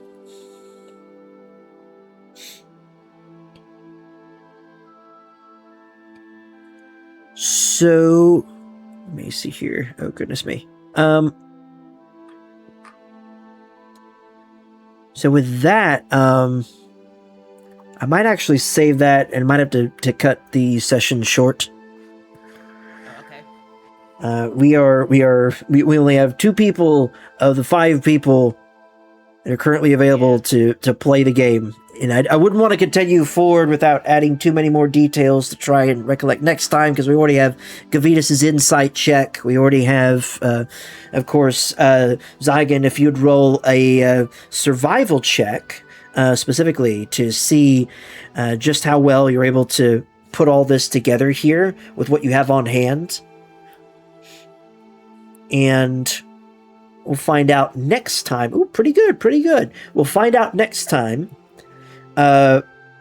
what exactly, for one thing, Gale's own thoughts, Gavitas' own thoughts on the message in and of itself, and also the words that were uttered by Aldian, specifically mentioning that he wouldn't be surprised if Gavitas is considered an oath breaker in the eyes of his order. So, with that being said, we will continue this next session in a couple of weeks here. All right. Nice. All right. So That's unfortunate because I might not be here, but at the very least, next time, since I've already done the food check, I can just bring up food and we'll have this nice discussion over a meal. Indeed, with that 17, it'll be pretty good. that being said, I do have to. If we're gonna be heading out, then I'm gonna be heading out myself. So I'm gonna disappear for now, as I'm gonna go ahead and get going. So thank you for playing. Unfortunate that it had to be stopped short and Gavitas wasn't unable to show up, but we'll see if I can join next week. It really just depends if my plans fall through or not. Okie dokie. Alrighty, I'll see y'all later. Brr. Bye.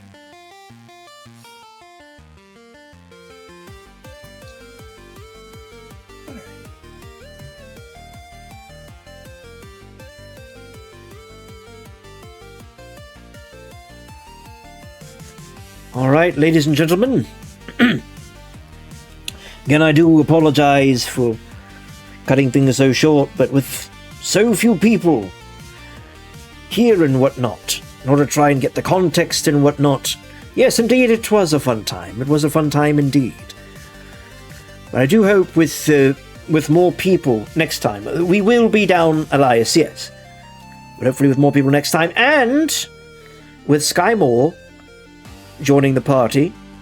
And of course, she's on vacation right now, but hoping to get a character set up and everything and have her own entry. And I already have some ideas for that. Yeah, the Dungeon Master is cooking, but goodness.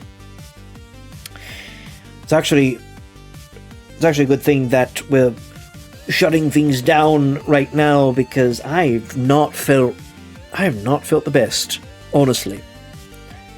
Whew. I had that tea, but the tea it helped to some degree, but now my sinuses are, well, they're being a pain. That being said, ladies and gentlemen, Chronicles from the Crimson Keep shall continue in 2 weeks with session number 40. I haven't come up with a name for it quite yet, but that will be elaborated on in time. In time. In time. In the meantime, ladies and gentlemen, It hath been a pleasure. It hath been a pleasure playing this game with all of you. And also, don't be shy and check out the party's social media, if you haven't already. We have Marco Lamide, previously known as Lushu. We have Desmo, the Bro. We have Elias Malachi, Saron VT, Prince Oceanus VT, and Skymore, who shall be joining us, hopefully by next session. As I said, we're working on character and everything in the background. Already have a token set.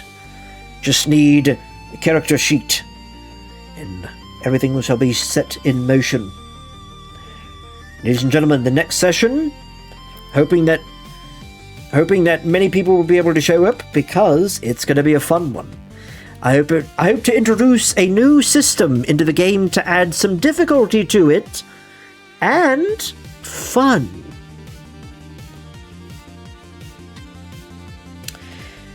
There will be no stream tomorrow, but I will be working on the schedule for next week, as I also hope that I'm able to make it to church tomorrow. Last week was a little bit of a doozy. This week, hope to be a great change. That being said, ladies and gentlemen, let me go ahead and get this here. So, if you are new to the channel, which also, thank you to... Whoops, goodness me. I'm trying to copy the raid messages at the same time here. I'd like to say thank you once again to Princess Ohana Griffonis for the follow. Thank you very much. Thank you, thank you.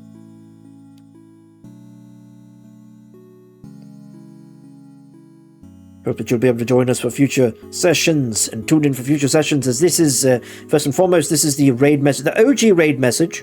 It is the raid message for those who have not yet subscribed to the channel. So if you haven't subscribed to the channel yet, I would encourage you to hit that button, as well as the bell icon, or I believe the notification icon, receiving a notification whenever I go live. Let me paste this right here.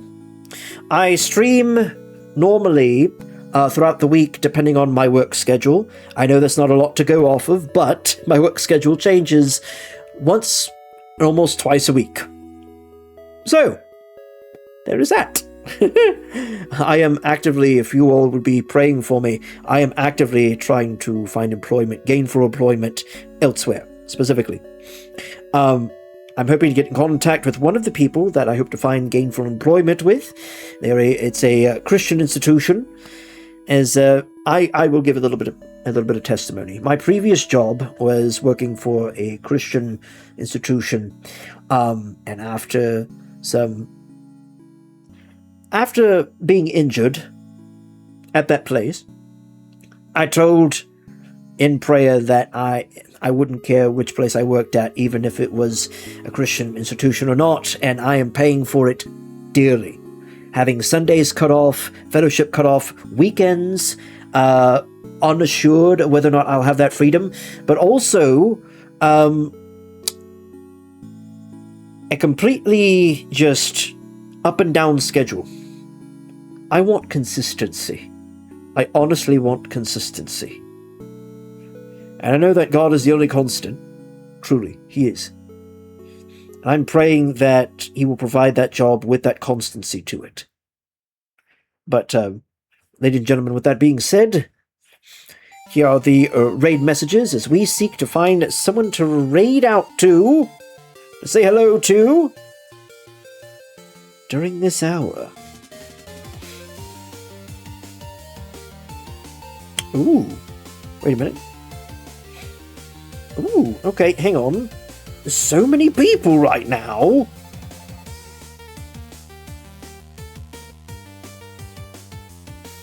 So many people right now. Hang on. You know what? Oh. Do I have to play Eeny, Meeny, Miny, Mo? I do have to play Eeny, Meeny, Miny, Mo. Eeny, Meeny... Wait, hang on. Yeah. Okay. Eeny, meeny, miny, mo. Catch a tiger by his tail. If you hold it, let it go. And you are. Aha! Huzzah! Alright, so we are going to be raiding Maria Grace. Boop! That is right. We're going to be raiding Maria Grace, fellow Christian VTuber and 3D VTuber. I wonder how that feels. Right now I feel like paper. I feel very thin. I am just a lowly paycheck to paycheck Paladin PNG tuber. But now, we'll be raiding her channel. I hope that you all had a wonderful time this session today as we delved a little bit into the lore of this a little bit alternate universe style of background setting for this campaign. It's a little bit different than Baldur's Gate and the official setting for D&D. Nonetheless, I hope to see you next time and hope to see you next week. As next Friday, we will be getting back with Faithful Fridays, hopefully. I'll have to check my schedule again. Hope that you all have a good night. God bless.